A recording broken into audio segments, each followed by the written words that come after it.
Bernardo Beltrán Hernández es un muchacho de 24 años que había estudiado mesa, bar y restaurante en el SENA, que había hecho sus pasantías en el Hotel Hilton Internacional. Bernardo había sido recomendado por la trabajadora social del SENA de la época para trabajar allí, precisamente porque se distinguía por lo juicioso, por lo impecable, por lo caballeroso, por su decencia. Bernardo fue un muchacho muy tímido, muy tierno, el tercero de los 6 hijos de papá y mamá, un muchacho muy noble, un estudiante normal, no el mejor, tampoco el peor, amante del fútbol, amante de la buena música, le encantaba la música salsa, aunque no sabía bailar, pero le fascinaba la música salsa. Le fascinaba levantarse los domingos a preparar el desayuno, a acompañar a mamá al mercado, a acompañar a papá a arreglar el carro, pues muy familiar, ¿no? El alcahuete hermano que se levantaba, que llegaba de trabajar, iba y lo llevaba uno a las fiestas y a las 5 o 6 de la mañana se levantaba para uno irlo a recoger y devolverlo a su casa. El hermano alcahueta que le compraba uno los guantes para que no tuviera las manos sin arreglar, o que vivía pendiente del cabello de uno. Bernardo era el tío tierno, el hermano que llegaba a estudiar, cambiaba a mi hermano menor, que en esa época tenía, cuando estaba todavía Diego en el coche, llegaba y lo cambiaba de ropa, le listaba 2 teteros y se los llevaba toda la tarde para donde los amigos o para donde la novia. Bernardo era un muchacho tímido, no fue de novias, de ese tipo de cosas, no, él tuvo 2 novias y cuando pasó lo del palacio, pues pasó en el fin del amor de su vida, que era la niña pues de sus ojos.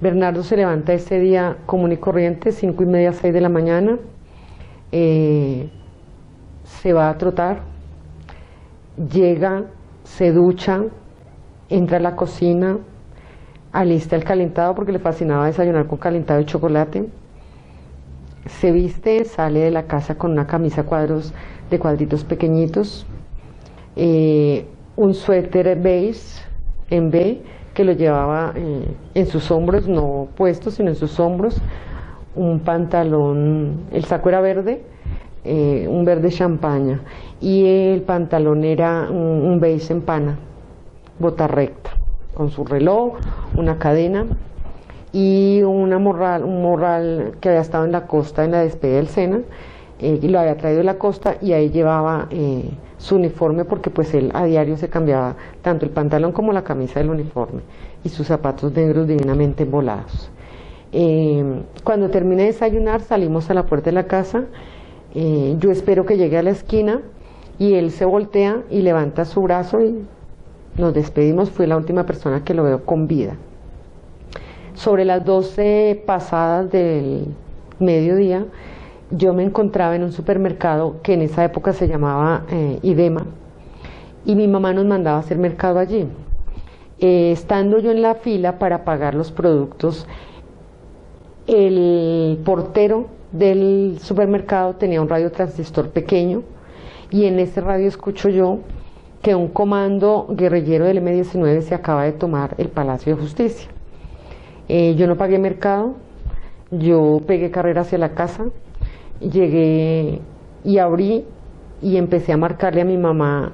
Mi mamá trabajaba, manejaba una máquina en Textiles Ego, era costurera, pero como era una trabajadora de planta, pues no me la pasaron al teléfono, no le pude avisar lo que estaba pasando. Ella se entera 2:30 de la tarde que llega a la casa. Mi papá se entera sobre las 4 de la tarde, 4:30 que llegó a la casa también. Y empezamos como a reunirnos las familias, ¿no? Que los primos, que las tías, pues todos sabían dónde trabajaba Bernardo.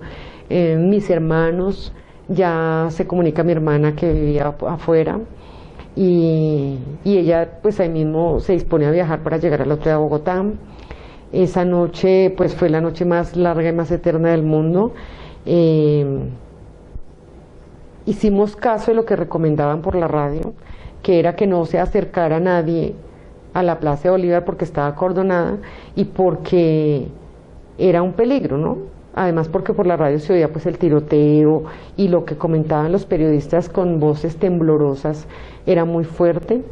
Sobre las 9 o 10 de la noche mi mamá se pone a planchar, desesperada, con llanto y rezando porque pues no llegaba Bernardo a casa.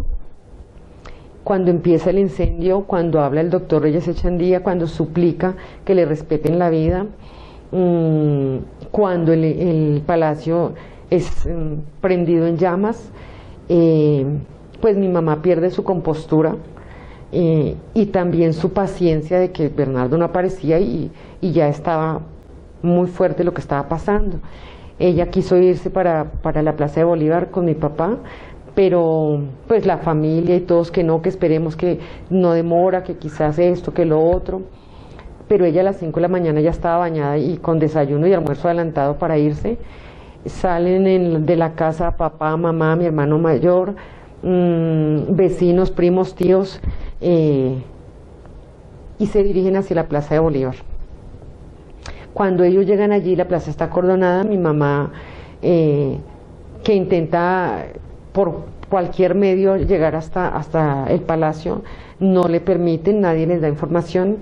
Mi mamá le pregunta a un soldado que está en el lazo, por el personal de la cafetería, y el señor le dice que no, que ya salió todo el mundo, que ya no queda casi nadie, y ella insiste en que está buscando a su hijo que trabaja en la cafetería y le dice pues una descripción física de Bernardo, a lo que el muchacho le dice que se fue allá para el Cantón Norte, que allá están llevando la gente. Entonces mi mamá y mi papá se van para el Cantón Norte, mis hermanos se quedan entrando a medicina legal, empiezan a buscarlo por clínicas y al llegar mamá al Cantón Norte dicen que no hay gente detenida, pero después les muestran unas listas en donde no aparece Bernardo, luego sí hubo gente detenida en el Cantón Norte. Se organiza mi familia de tal manera que empiezan a entrar a medicina legal durante 15 o 20 días consecutivos a medicina legal en 3 turnos, a mañana, tarde, noche, para no perder nada de lo que iba llegando y ellos ir revisando. Mamá no entra a medicina legal porque mi papá no le permite entrar a medicina legal, pues lo que él ha visto es muy fuerte. Él vio guerrilleras en bandejas completas, muertas por bala, vio las bolsas de los incinerados, vio cuerpos que él decía que estaban acurrucados, totalmente quemados, incinerados, pero acurrucados, y en bolsas plásticas transparentes y algunos en bolsas negras. Al día siguiente de la toma, que no conocíamos aún en la familia Rodríguez, la familia del administrador Carlos Rodríguez,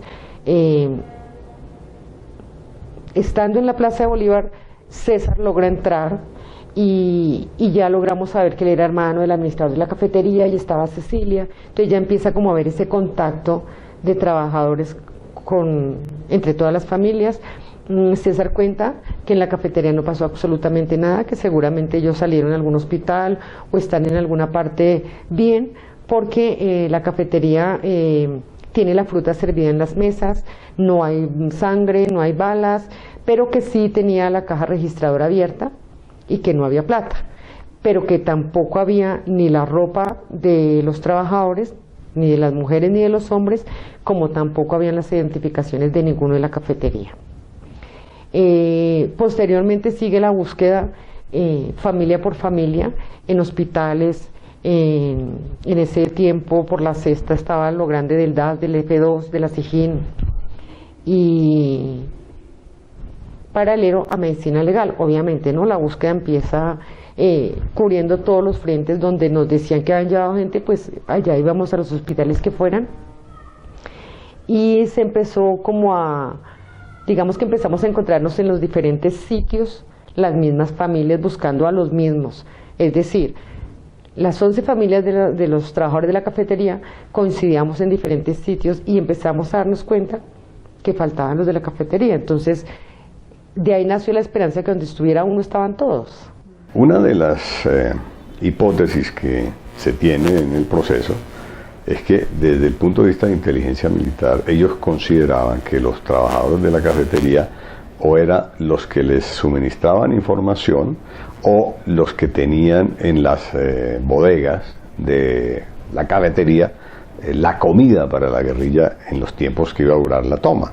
Pero cuando, por ejemplo, a nivel de inteligencia especulan de que ahí habían como 500 pollos. Y resulta que cuando uno va a ver el refrigerador que allí existía, pues ahí no se pueden meter más de 50 pollos. Pero eso ocuparía todo el refrigerador. Y la demás comida, ¿dónde iba a estar? Y cosas así por el estilo. Es decir, es una valoración de inteligencia de quienes potencialmente apoyan o van a ayudar al enemigo. Eso había que eliminarlo porque era sospechoso del compromiso con ese enemigo figurado que tenía. Entonces, esa es, a nuestro modo de ver, la razón por la cual los eliminan.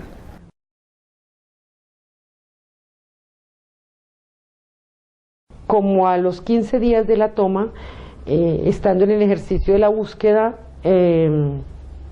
Luz Dari logra el contacto, o a ella la llaman y logra el contacto con Eduardo Umaña, que es el primer abogado del caso. Él nos recibe en su oficina de la carrera 10ª con 16, pues terminamos trabajando con Eduardo Umaña de la manera más humana posible, porque él era un humanista y un jurista único. Entonces, inicialmente empezamos con reuniones cada 15 días, posteriormente cada mes. En esos años hubo cosas espantosas, hubo atentados para Eduardo, hubo seguimientos para las familias, intersecciones telefónicas. Eduardo hablaba de cosas que nosotros, los que no estudiábamos derecho, no teníamos ni idea, entonces tocaba después como, venga doctor, ¿qué significa esto? Y él nos explicaba absolutamente todo. Después Eduardo se separa del colectivo, seguimos trabajando con él. Y empieza la parte complicada porque primero pues no encontrábamos a ninguno en la cafetería. Segundo, fue el momento más cruel para las familias, para las madres, las esposas, los hijos, porque estábamos prácticamente señalados de haber ayudado a la guerrilla a entrarse y a tomarse el palacio. Tercero, porque decían que habían entrado armamento en los mercados y que eso estaba planeado y que habían infiltrados, trabajadores estaban en el cuento, cuestión que se pudo aclarar totalmente dentro del proceso y se ha podido comprobar la limpieza de las hojas de vida de los 11 trabajadores de la cafetería.